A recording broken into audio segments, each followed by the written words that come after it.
নমস্কাৰ, আপুনি চাবলৈ আৰম্ভ কৰিছে SB অসম মিডিয়া। আজি হৈছে 31 জুলাই আৰু আজি সন্ধিয়াৰ কেইবাটাও গুৰুত্বপূৰ্ণ খবৰ আহি পৰিছে। সমগ্ৰ ৰাজ্যবাসীক জনাইছোঁ আজি সন্ধিয়াৰ প্ৰথমটো ব্ৰেকিং নিউজ।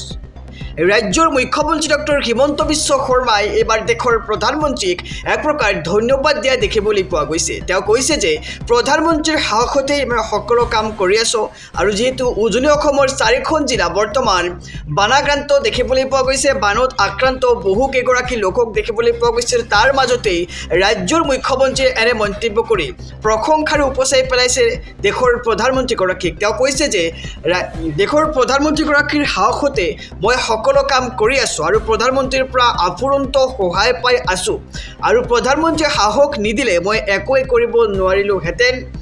আৰু কিন্তু ইয়াৰ মাজতেই এক বিস্ফোৰক মন্তব্য পঢ়লৈ আহিছে যে দেশৰ প্ৰধানমন্ত্ৰী অৰ্থাৎ কেন্দ্ৰৰ পৰা বানৰ বাবে কোনো সাহায্য নাহে।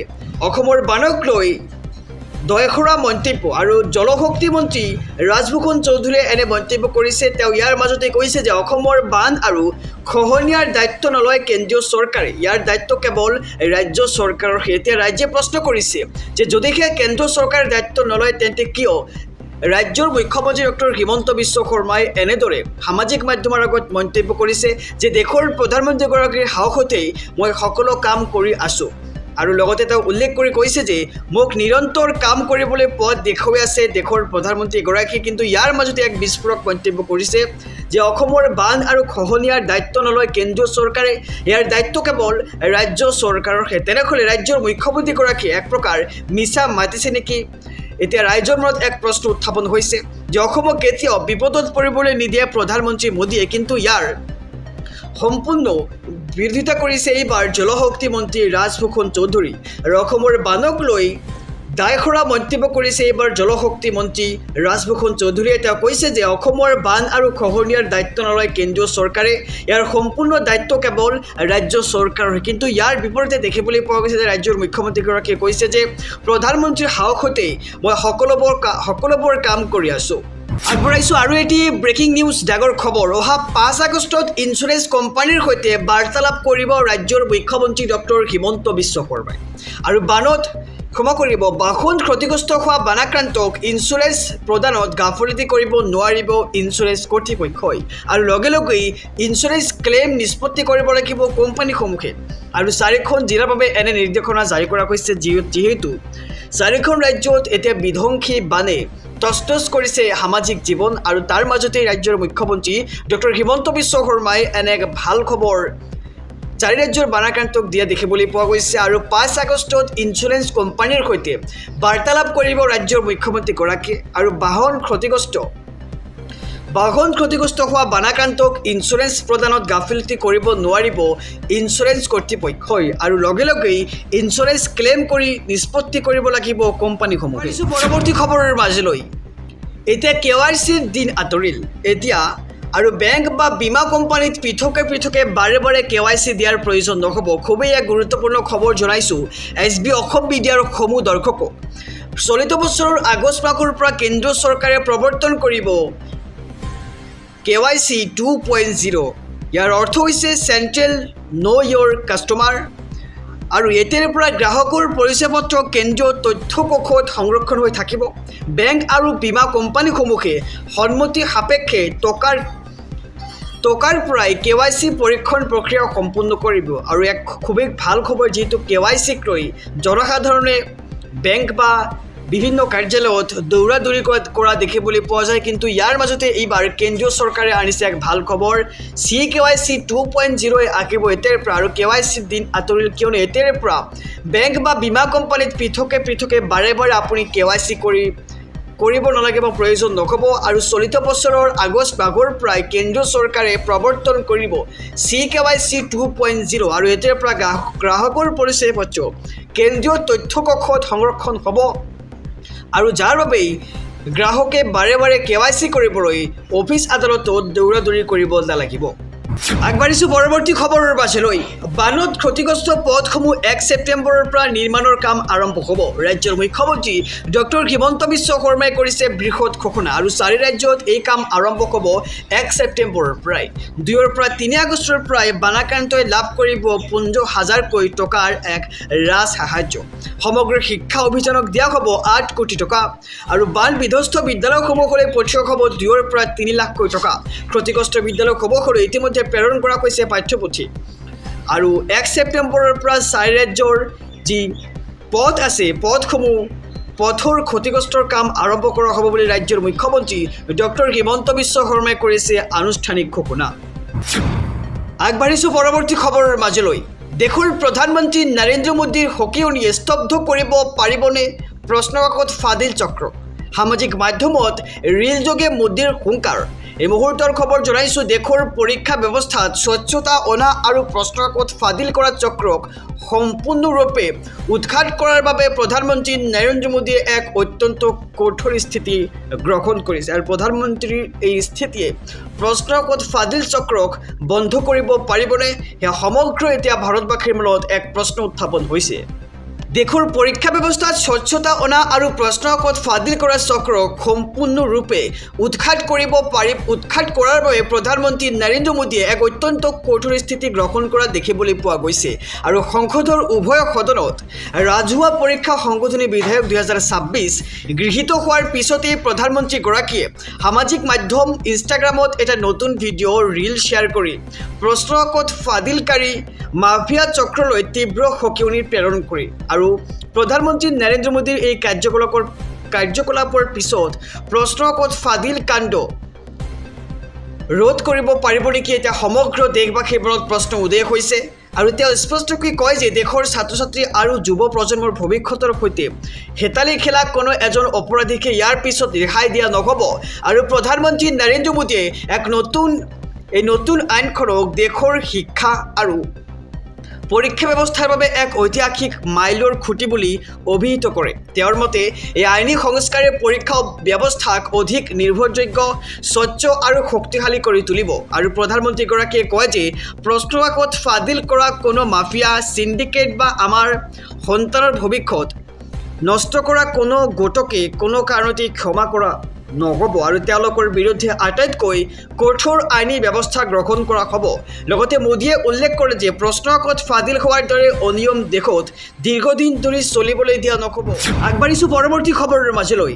সুদূৰ মুম্বাইৰ পৰা আহি অসমত কেৱল সাহায্য বিতৰণ কৰাই নাই, বানপীড়িতৰ দুখ কষ্ট নিজ চকুৰে চাই এক প্ৰকাৰ আৱেগিক হৈ পৰিল সমাজসেৱী হুছেইন মনছুৰী আৰু অসম এৰি উভতি গ'লেও তেওঁৰ হৃদয় এই ৰাজ্যখনতেই থাকি যাব বুলি এক প্ৰকাৰ মন্তব্য কৰিছে আৰু এতিয়া বহু লোকৰ হৃদয় স্পৰ্শ কৰিছে তেওঁৰ এই মন্তব্যই। সামাজিক মাধ্যমত অসমৰ ভয়ংকৰ বান পৰিস্থিতিৰ ভিডিঅ' আৰু ছবিবোৰ দেখাৰ পিছতেই তেওঁ সিদ্ধান্ত লৈছিল অসমলৈ আহিবই লাগিব আৰু সেই সিদ্ধান্তক বাস্তৱায়িত কৰি মুম্বাইৰ পৰা পোনে পোনে অসমলৈ আহি বান বিধ্বস্ত কেইবাখনো অঞ্চল পৰিদৰ্শন কৰে হুছেইন মনছুৰীয়ে আৰু সাহায্য সামগ্ৰী বিতৰণ কৰাৰ লগতে তেওঁ ক্ষতিগ্ৰস্ত পৰিয়ালসমূহৰ সৈতে মত বিনিময় আৰু তেওঁলোকৰ দুখ বেদনা শুনে। সমান্তৰালকৈ সংবাদ মাধ্যমৰ আগত নিজৰ অনুভৱ ব্যক্ত কৰি তেওঁ কয় যে মই বানে ধোৱা কেইবাখনো স্থান পৰিদৰ্শন কৰিছোঁ আৰু জনতাই সন্মুখীন হোৱা ভয়ংকৰ পৰিস্থিতি নিজ চকুৰে দেখিছোঁ আৰু বহু মানুহে প্ৰাণ হেৰুৱাইছে। ভগৱান আল্লাহে তেওঁলোকক এই কঠিন সময়ৰ সৈতে মোকাবিলা কৰিবলৈ শক্তি দিয়ক বুলি এতিয়া মন্তব্য কৰিছে আৰু মনছুৰীয়ে লগতে কয় যে অসমৰ বান পৰিস্থিতিৰ বিষয়ে তেওঁ প্ৰথমে ফেচবুক আৰু ইনষ্টাগ্ৰামৰ জৰিয়তে জানিব পাৰে। দেশৰ বিভিন্ন স্থানৰ পৰা বহু লোকে তেওঁক বাৰ্তা প্ৰেৰণ কৰি অসমৰ ভয়াৱহ বানৰ কথা কৈছিল আৰু সেই সময়তে তেওঁ সামাজিক মাধ্যমত ভাইৰেল হোৱা ভিডিঅ'সমূহ চাইছিল আৰু ইমান ভয়ংকৰ বান মই আগতে কেতিয়াও দেখা নাছিল বুলি এতিয়া তেওঁ মন্তব্য কৰা দেখিবলৈ পোৱা গৈছে। বাৰু ভয়ংকৰ বেগেৰে পানী নামি অহা দৃশ্য আৰু বানপীড়িতসকলৰ অসহায় অৱস্থা দেখি মই আচৰিত হৈছিলোঁ বুলি তেওঁ মন্তব্য কৰে। কেৱল ভিডিঅ' চাই বহি থাকিব নোৱাৰিলোঁ, সেয়ে নিজেই আহি পৰিস্থিতিৰ প্ৰত্যক্ষদৰ্শী হোৱাৰ সিদ্ধান্ত ল'লোঁ আৰু অসমত উপস্থিত হৈ এইবাৰ বাস্তৱ পৰিস্থিতি দেখি তেওঁৰ উপলব্ধি হয় যে সামাজিক মাধ্যমত দেখুৱাতকৈ বহুগুণ অধিক ভয়ংকৰ হৈছে এইবাৰ অসমৰ বানপানী আৰু বানত বহু পৰিয়ালে নিজৰ আপোনজন হেৰুৱাইছে। কেৱল মানুহেই নহয়, অসংখ্য জীৱ জন্তু এই প্ৰাকৃতিক দুৰ্যোগৰ বলি হৈছে বুলি তেওঁ মন্তব্য কৰে। আৰু অসমবাসীৰ আতিথ্য আৰু মৰমত অভিভূত হোৱা হুছেইন মনছুৰীয়ে আৱেগিক কণ্ঠৰে কয়, মই দুদিনৰ বাবে অসমলৈ আহিছিলোঁ, কিন্তু মোৰ হৃদয় অসমতেই থাকি যাব। আৰু এই দুৰ্যোগৰ সময়তো অসমীয়াই মোক যি মৰম আৰু সন্মান দিছে তাৰ বাবে মই চিৰকৃতজ্ঞ। আৰু তেওঁ মুম্বাইলৈ উভতি গ'লে মোৰ হৃদয়খন সদায় অসমতে থাকিব বুলি এতিয়া হুছেইন মনছুৰীয়ে এনে মন্তব্য কৰিছে। সমগ্ৰ ৰাজ্যবাসীক জনাইছোঁ সন্ধিয়াৰ আৰু এটি ব্ৰেকিং নিউজ ডাগৰ খবৰ। আকৌ অশান্ত হৈ পৰিছে নেপাল। ভয়ংকৰ সাম্প্ৰদায়িক সংঘৰ্ষ আৰু কেইবাজনৰো মৃত্যুৰ খবৰ আহি পৰিছে। এই মুহূৰ্তৰ খবৰ জনাইছোঁ ব্ৰেকিং নিউজ। পুনৰ অশান্ত হৈ পৰিছে চুবুৰীয়া ৰাষ্ট্ৰ নেপাল। নেপালত ভয়ংকৰ সাম্প্ৰদায়িক সংঘৰ্ষ দেখিবলৈ পোৱা গৈছে। এই পৰ্যন্ত প্ৰায় 3জন লোক নিহত হোৱাৰ খবৰ ৰাখিছে। ভাৰত সীমান্তৱৰ্তী দক্ষিণ নেপালৰ 3 জিলাত উত্তপ্ত পৰিস্থিতি দেখিবলৈ পোৱা গৈছে। আৰু সুনচাৰী জিলাত অনিৰ্দিষ্টকালৰ বাবে জাৰি কৰা হৈছে সান্ধ্য আইন। আৰু সংঘৰ্ষত নিৰাপত্তাৰক্ষীসহ অতি কমেও 22জন লোক আহত হয়। আৰু এটা ধৰ্মীয় শোভাযাত্ৰাৰ উচ্চস্তৰ সংগীত আৰু ধৰ্মীয় পতাকাক লৈ বিতৰ্ক। আৰু সুনচাৰীৰ কপ্তাগঞ্জত এটা সম্প্ৰদায়ে বাধা প্ৰদান কৰে ধৰ্মীয় শোভাযাত্ৰাটোত। আৰু দেওবাৰে কানুৱাৰ যাত্ৰাত সময়তেই উত্তপ্ত হৈ পৰিছে এই কপ্তাগঞ্জৰ পৰিস্থিতি। আৰু কপ্তাগঞ্জত আৰম্ভ হোৱা সংঘৰ্ষ বিয়পি পৰে দাঁতিকাষৰীয়া জিলা দুখনলৈ। আৰু পৰিস্থিতি অৱনমিত হোৱাত নেপাল সেনা মোতায়েন কৰে প্ৰশাসনে। আৰু নিৰাপত্তাৰক্ষীয়ে ঠায়ে ঠায়ে গুলীচালনা কৰিবলৈ পৰিস্থিতিৰ উদ্ভৱ হয়। আৰু সংঘৰ্ষত চিৰাঘাট এটি কিশোৰ আৰু সুনচাৰীত এজন যুৱকসহ 3জনৰ মৃত্যু ঘটে। আৰু প্ৰশাসনে সুনচাৰী, চিৰাখা আৰু ধুনচা জিলাত আইনী প্ৰতিবন্ধকতা জাৰি কৰিছে। আৰু আনফালে 4জনতকৈ অধিক মানুহ সমবেত হোৱাত বাধা দিয়া হৈছে প্ৰশাসনৰ তৰফৰ পৰা। প্ৰধানমন্ত্ৰী বালেন্দ্ৰ শ্বাহে ৰাষ্ট্ৰীয় নিৰাপত্তা পৰিষদৰ বৈঠকৰ আহ্বান কৰে। আগবাঢ়িছোঁ পৰৱৰ্তী খবৰৰ মাজলৈ। এক খুবেই গুৰুত্বপূৰ্ণ খবৰ জনাইছোঁ সমগ্ৰ ৰাজ্যবাসীক। বিশ্বজুৰি ক্ৰমাৎ বৃদ্ধি পোৱা ডিজিটেলাইজেশ্যন আৰু কিশোৰ-কিশোৰীৰ ক্ৰমবৰ্ধমান ব্যৱহাৰ বৃদ্ধিৰ চিন্তাৰ কাৰণ হৈ পৰিছে। অনলাইন সুৰক্ষা ভাৰতত নৱীকৃত আইনী আৰু নীতিগত বিতৰ্কৰ কেন্দ্ৰবিন্দু হৈ পৰিছে। দিল্লী উচ্চ ন্যায়ালয়ত দাখিল কৰা ৰাজহুৱা স্বাৰ্থজড়িত গোচৰত 13 বছৰৰ তলৰ শিশুক ছ'চিয়েল মিডিয়া প্লেটফৰ্মত প্ৰৱেশ কৰাত বাধা আৰোপ কৰিবলৈ দাবী জনাইছে। আৰু আবেদনখনত উল্লেখ কৰা হৈছে যে বৰ্তমানৰ ব্যৱস্থাই শিশুসকলক চাইবাৰ অপৰাধ, পৰ্নোগ্ৰাফি, অনলাইন শোষণ, মানসিক স্বাস্থ্যজনিত সমস্যা আৰু তথ্যৰ অপব্যৱহাৰৰ পৰা পৰ্যাপ্তভাৱে সুৰক্ষা প্ৰদান নকৰে। আনহাতে দিল্লী উচ্চ ন্যায়ালয়ত দাখিল কৰা এক জনস্বাৰ্থ জড়িত গোচৰত 13 বছৰৰ তলৰ শিশুৱে ছ'চিয়েল মিডিয়া প্ৰৱেশ কৰিব নোৱাৰাকৈ এক ফলপ্ৰসূ আইনী কাঠামো প্ৰণয়ন কৰিবলৈ কেন্দ্ৰীয় চৰকাৰৰ নিৰ্দেশ বিচাৰিছে। আৰু আবেদনখনৰ মতে বেছিভাগ ছ'চিয়েল মিডিয়া প্লেটফৰ্মে বয়সৰ সীমা নিৰ্ধাৰণ কৰে যদিও বাস্তৱত সেইবোৰ পৰীক্ষা নকৰে। আৰু ইয়াৰ ফলত শিশুসকলে ভুৱা বয়সৰ সীমাত প্ৰৱেশ কৰি প্লেটফৰ্মসমূহ ব্যৱহাৰ কৰাত সহজ হৈ পৰে। বয়স পৰীক্ষণ ব্যৱস্থাটো বাধ্যতামূলক কৰি শিশুৰ বাবে নিৰাপদ ডিজিটেল পৰিৱেশ সুনিশ্চিত কৰিবলৈ আদালতক অনুৰোধ জনাইছে। আৰু আবেদনখনত উল্লেখ কৰা অনুসৰি ছ'চিয়েল মিডিয়াত অনুপযুক্ত আৰু যৌন সম্পৰ্কীয় বিষয়বস্তু অনিয়ন্ত্ৰিতভাৱে উন্মোচন কৰাটোৱে সংবিধানৰ 21 নং অনুচ্ছেদৰ অধীনত জীৱন আৰু ব্যক্তিগত স্বাধীনতাৰ অধিকাৰ খৰ্ব কৰে। আৰু আবেদনখনত মানসিক স্বাস্থ্য, চাইবাৰ অপৰাধ, অনলাইন গ্ৰুমিং আৰু ডাটা প্ৰাইভেচিৰ সৈতে জড়িত বিপদৰ কথাও উল্লেখ কৰা হৈছে। আৰু এই আবেদনখন দাখিল কৰিছে 3 বছৰীয়া শিশুৰ মাতৃ কাৰ্তি দুৱা আৰু শিশু চিকিৎসক ডক্টৰ শৰৎ গুপ্তাই। আৰু দিল্লী উচ্চ ন্যায়ালয়ৰ স্থিতি যদিও দিল্লী উচ্চ ন্যায়ালয়ে প্ৰথমতে মুখ্য ন্যায়াধীশ দেৱেন্দ্ৰ কুমাৰ উপাধ্যায় আৰু ন্যায়াধীশ কাৰিয়াক লৈ গঠিত বিভাগীয় বিচাৰপীঠৰ সন্মুখত এই গোচৰৰ শুনানি গ্ৰহণ কৰিছিল, তথাপিও বাৰ এণ্ড বেঞ্চে প্ৰকাশ কৰা অনুসৰি পিছত ন্যায়াধীশ তেজছ কৰিয়াই PIL শুনানিৰ বাবে নিজকে আঁতৰাই ৰাখিছিল। আৰু আদালতে উল্লেখ কৰিছে যে 5 আগষ্টত বিষয়টোৰ শুনানি গ্ৰহণ কৰিব। যদিও উচ্চ ন্যায়ালয়ে এই সন্দৰ্ভত এতিয়াও চূড়ান্ত সিদ্ধান্ত গ্ৰহণ কৰা নাই, তথাপিও ভাৰতৰ ডিজিটেল নীতিৰ বাবে এই শুনানি তাৎপৰ্যপূৰ্ণ বুলি প্ৰমাণিত হ'ব পাৰে। আৰু আপোনাৰ মতে এই আইনখন গ্ৰহণ কৰা উচিত নে অনুচিত সেয়া জনাব পাৰে আমাৰ বহুমূলীয়া কমেণ্ট বক্সত। আৰু যদি আদালতে কেন্দ্ৰীয় চৰকাৰৰ পৰা সঁহাৰি বিচাৰে বা কোনো নীতিৰ পুনৰ বিবেচনাৰ পৰামৰ্শ দিয়ে তেন্তে এই শিশুৰ অনলাইন সুৰক্ষাৰ ওপৰত নতুন ৰাষ্ট্ৰীয় আলোচনা ঘোষণা কৰিব পাৰে। 6 মাহলৈ ঋণৰ EMI দিব নালাগে বৰ্ণাঢ্যই আৰু ৰাজ্যৰ মুখ্যমন্ত্ৰী ডক্টৰ হিমন্ত বিশ্ব শৰ্মাই কৰিছে বৃহৎ ঘোষণা। এই মুহূৰ্তৰ খবৰ জনাইছোঁ এতিয়া ব্ৰেকিং নিউজ। 4 জিলাৰ বানাক্ৰান্ত জনতাৰ ঋণক লৈ ডাঙৰ ঘোষণা কৰিছে এইবাৰ ৰাজ্য চৰকাৰে। 4 জিলাৰ বানাক্ৰান্ত জনতাৰ ঋণক লৈ ডাঙৰ ঘোষণা মুখ্যমন্ত্ৰী ডক্টৰ হিমন্ত বিশ্ব শৰ্মাৰ। গৃহ শিক্ষা বাহনৰ ঋণ থকাসকলে পাব 6 মাহৰ ঋণ ৰেহাইৰ সুবিধা। আকৌ জনাইছোঁ, যিসকলৰ গৃহ শিক্ষা বাহনৰ ঋণ আছে তেওঁলোকে 6 মাহৰ সকাহ পাব তেওঁলোকৰ ঋণ আৰু EMI পৰিশোধ কৰিব নালাগে 6 মাহলৈ। খবৰ জনাইছোঁ, খুবেই গুৰুত্বপূৰ্ণ খবৰ। গৃহ শিক্ষা বাহনৰ ঋণৰ ক্ষেত্ৰত ঘূৰাই দিয়াৰ ম্যাদ 1 বছৰলৈ বৃদ্ধি কৰা হৈছে। আৰু কৃষি আত্মসহায়ক গোট পশুপালন ফাৰ্মাৰ ঋণ থকা বানাক্ৰান্তই পাব এই ঋণ ৰেহাই। কৃষি ছেল্ফ হেল্প গ্ৰুপৰ ক্ষেত্ৰত ঋণৰ ঘূৰাই দিয়াৰ ম্যাদ 1ৰ পৰা 2 বছৰলৈ বৃদ্ধি কৰিছে ৰাজ্য চৰকাৰে। এইটো খুবেই ভাল খবৰ উজনি অসমৰ বানাক্ৰান্ত লোকসকললৈ। আৰু লঘু ক্ষুদ্ৰ উদ্যোগ থকা বানাক্ৰান্তসকলেও পাব 6 মাহৰ সকাহ আৰু ঋণ ঘূৰাই দিয়াৰ ম্যাদ 3ৰ পৰা 7 বছৰলৈ বৃদ্ধি কৰাৰ সিদ্ধান্ত ৰাজ্য চৰকাৰৰ। আৰু ঋণ লৈ সৰু দোকান দিয়াসকলেও পাব এই বিশেষ সুবিধা।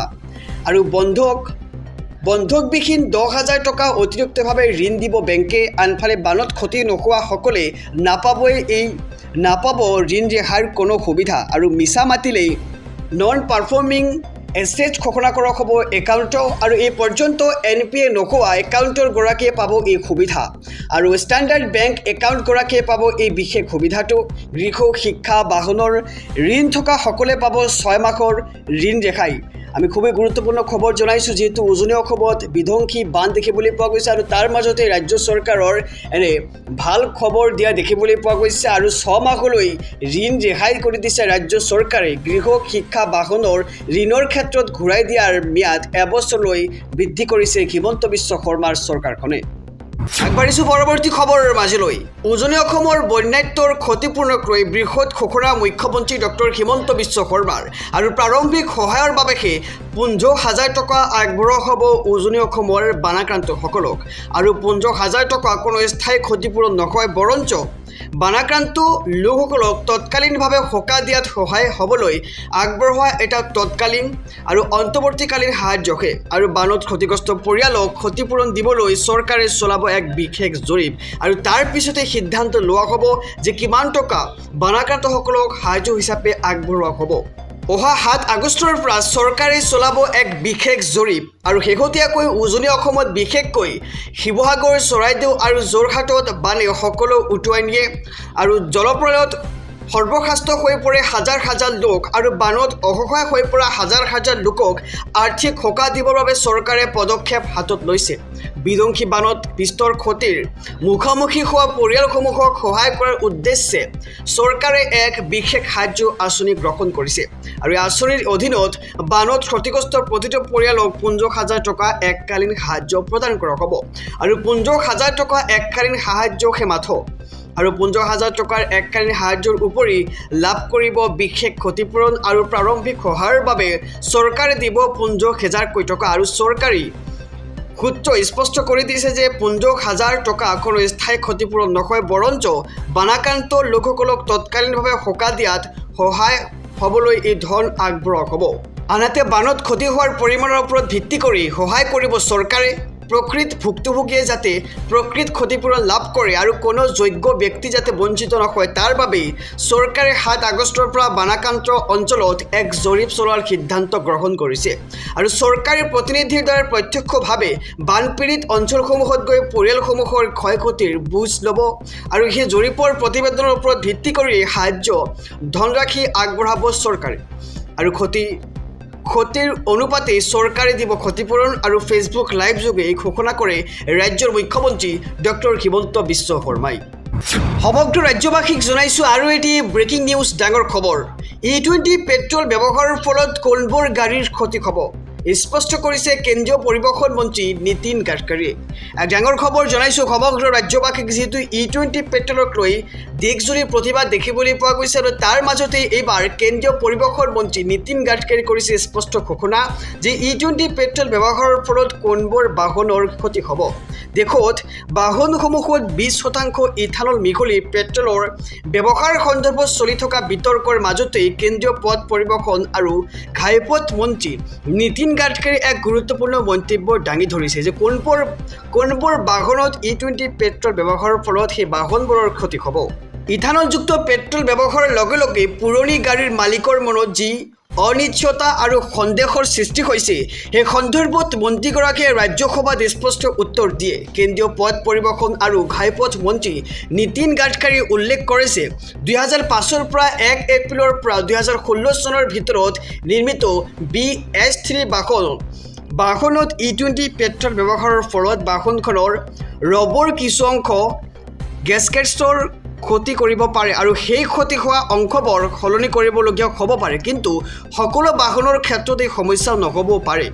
ৰাজ্যসভাত ভাষণ প্ৰসংগত বাহনৰ মালিকসমূহক আশ্বস্ত কৰি তেওঁ কয় যে ৰবৰ অংশসমূহ ছাৰ্ভিচিঙৰ সময়ত মেকানিকৰ দ্বাৰা সহজে সলনি কৰিব পৰা যাব আৰু যাৰ ফলত বাহনখনৰ কোনো ডাঙৰ ক্ষতি নহয় বুলি তেওঁ সদনত উল্লেখ কৰি কয় আৰু ইঞ্জিনৰ ক্ষেত্ৰত কোনো প্ৰভাৱ নপৰে বুলিও কেন্দ্ৰীয় মন্ত্ৰীগৰাকীয়ে উল্লেখ কৰে।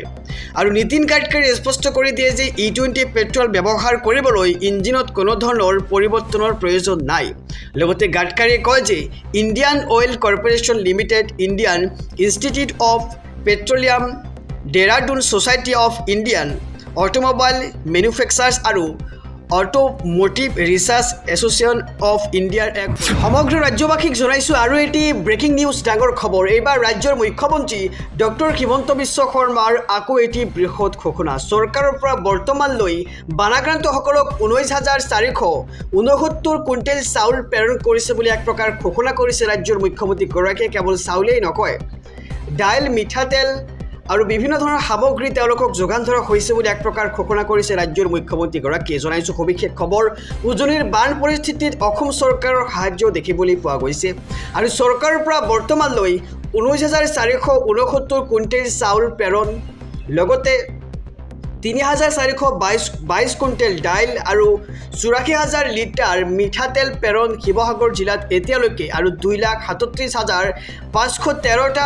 ফেমিলি কিট দিয়া হৈছে আৰু চৰাইদেউলৈ 63,000 ফেমিলি কিট প্ৰেৰণ কৰা হৈছে ৰাজ্য চৰকাৰৰ ফালৰ পৰা। আগবাঢ়িছোঁ পৰৱৰ্তী খবৰৰ মাজলৈ। শিক্ষামন্ত্ৰী ধৰ্মেন্দ্ৰ প্ৰধানৰ পদত্যাগৰ পিছতে এইবাৰ CJPৰ দাবী যে গৃহমন্ত্ৰী অমিত শ্বাহ পদত্যাগ কৰিব লাগে, কাৰণ গৃহমন্ত্ৰীৰ নিৰ্দেশনাতেই সেই শিক্ষাৰ্থীসকলক লাঠিচাৰ্জ কৰিছে দিল্লী আৰক্ষী আৰু তাৰ পিছতে এইবাৰ CJPৰ প্ৰতিষ্ঠাপক অভিজিত দীপকে সৰব হৈ পৰিছে। এই মুহূৰ্তৰ খবৰ জনাইছোঁ, শিক্ষামন্ত্ৰীৰ পিছত এইবাৰ গৃহমন্ত্ৰী অমিত শ্বাহৰ পদত্যাগৰ দাবী CJPৰ প্ৰতিষ্ঠাপক অভিজিত দীপকে আৰু 20 জুলাইৰ সংসদ চলোৱা যাত্ৰাত গৃহমন্ত্ৰীৰ নিৰ্দেশনাত প্ৰতিবাদকাৰীৰ শিক্ষাৰ্থীৰ ওপৰত পুলিচে নিৰ্যাতনৰ অভিযোগ আৰু তাৰ পিছতে এইবাৰ সৰব হৈ পৰিছে কক্ৰজ জনতা পাৰ্টিৰ প্ৰতিষ্ঠাপক অভিজিত দীপকে।